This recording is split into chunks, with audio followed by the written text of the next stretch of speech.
Today's creepypasta is called Tailypo, written by Joanna Caldone and narrated by the Darkknight for Darktales.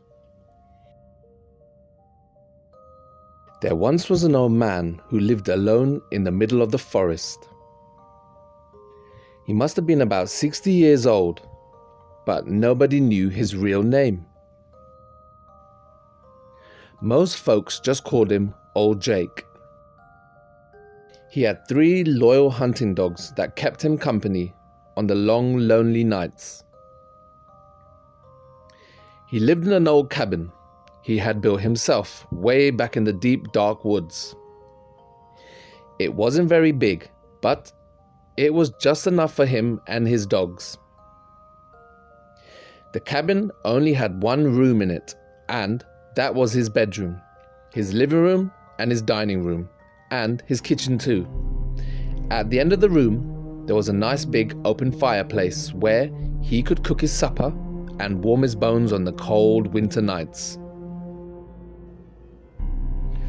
Old Jake loved hunting, fishing, and the great outdoors. He had a little garden where he planted vegetables, and he would go out every day to hunt for rabbits and fish. During the warm months, there was more than enough food to go around, but in the colder months, it was hard to keep his belly full.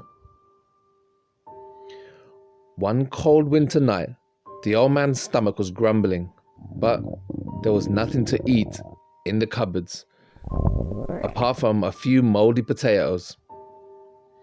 He stoked the fire in the fireplace to keep the cabin warm, and he went to bed.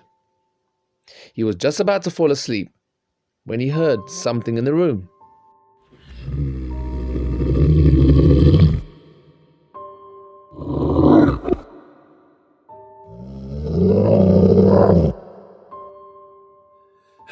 He opened his eyes just in time to see a shadow creeping across the wall. He sat up on his bed and peered into the darkness. His eyes grew wide in terror. Sitting across the room from him was the weirdest looking creature he had ever seen. It was short and stubby with pointy ears and had bright yellow eyes that seemed to burn with some strange fire. Its body was covered in black fur, and it had big, sharp claws and a long, thick tail. For a moment, Jake just sat there, frozen in fear. He stared at the hideous creature, and it stared back at him. Then, quick as a flash, he grabbed his hunting knife and lunged at the thing. It sprang up and scurried out of the hole it had clawed into the cabin wall. The thing was fast, but so was Jake. A split second later, before it escaped, he brought his knife down squarely on its big tail and cut it off.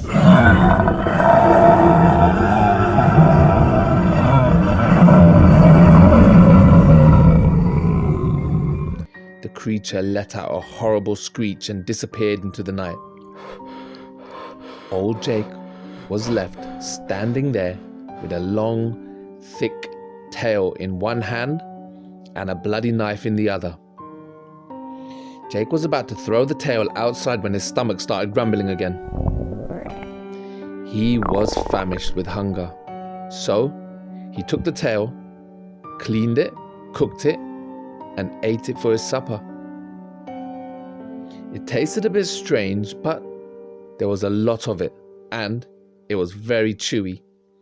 In fact, it kind of tasted like chicken.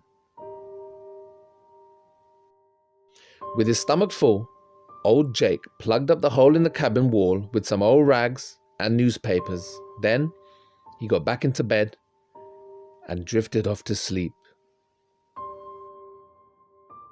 He hadn't been asleep for very long before he was awakened by a strange noise.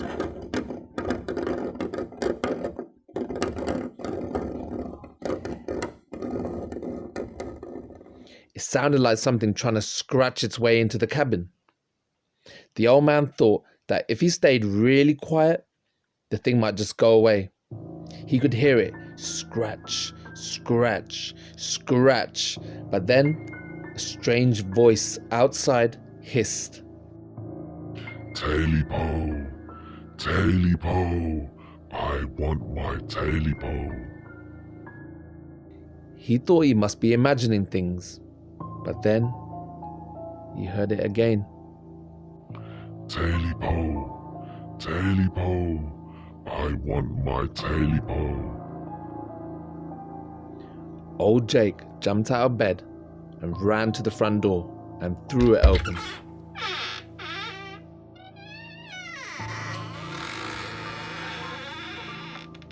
He called out to his dogs, "Get over here!"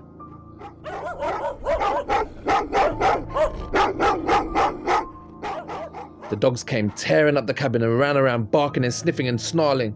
Couldn't find a thing. Jake shrugged his shoulders and went back to bed again. He was just about to drift off to sleep when he heard the noise again. This time, the scratching sounded like it was at the window. Whatever it was, it really wanted to get in, but the scratching seemed to be on the two walls at the same time. Then he heard the strange voice again, and this time it hissed a little louder. Tailypo, Tailypo, where is my Tailypo? Old Jake, who wasn't one to frighten easily, was getting a little shaky now. This was getting really weird. So he eased to the window and called his dogs. "Come over here, here, and see what this thing is that's scratching at my house."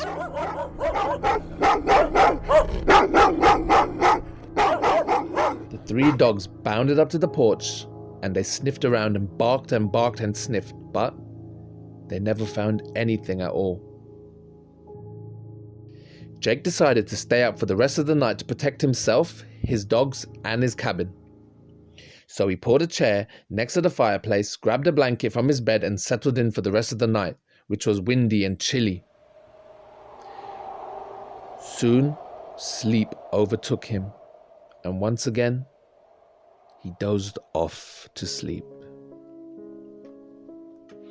It was almost dawn when Jake woke up with a start.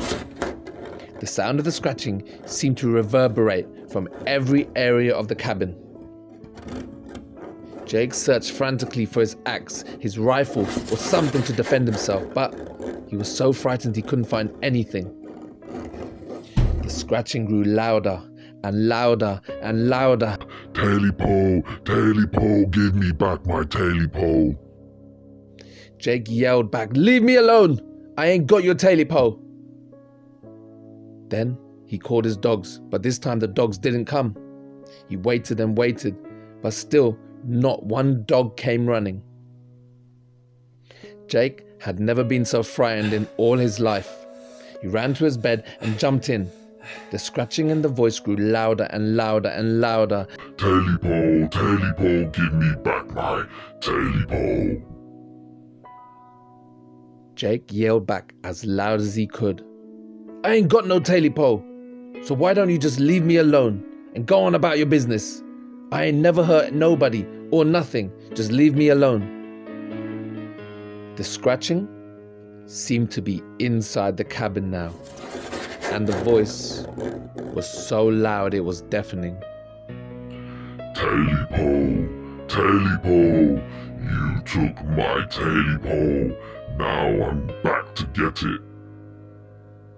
Give it to me now. Jake pulled the cover up over his head and stayed as quiet as he could. But the scratching was now in his room. Tailypo, Tailypo, you better give me back my Tailypo. Jake then felt the thing scratching up the bottom of the bed and onto the cover. Jake eased the cover down to see what was steadily approaching. Then he saw it. A short, stubby creature with pointy ears, fat feet, and long claws, and bloodshot red eyes that glowed in the dark. eyes that seemed to burn straight through him. Before he could pull the cover over his head again, the thing pounced on his chest, looked straight down at him and said, "You got my Tailypo, and you better give it back to me now." Jake yelled, "I ate it! I ate your Tailypo, it's gone!" That thing started to scratch and claw and tear away at old poor Jake, trying to get that Tailypo back. Jake tried to fight back, but the thing was too strong and those claws were far too sharp. Jake's screams echoed throughout the dark mountains. Then stopped, leaving a chilling silence. After a month or two without hearing from old Jake, the townspeople got worried and came looking for him. They hiked up to the mountains and through the forest, but when they reached his cabin, they found it had been torn to shreds. There was no sign of Jake or the dogs.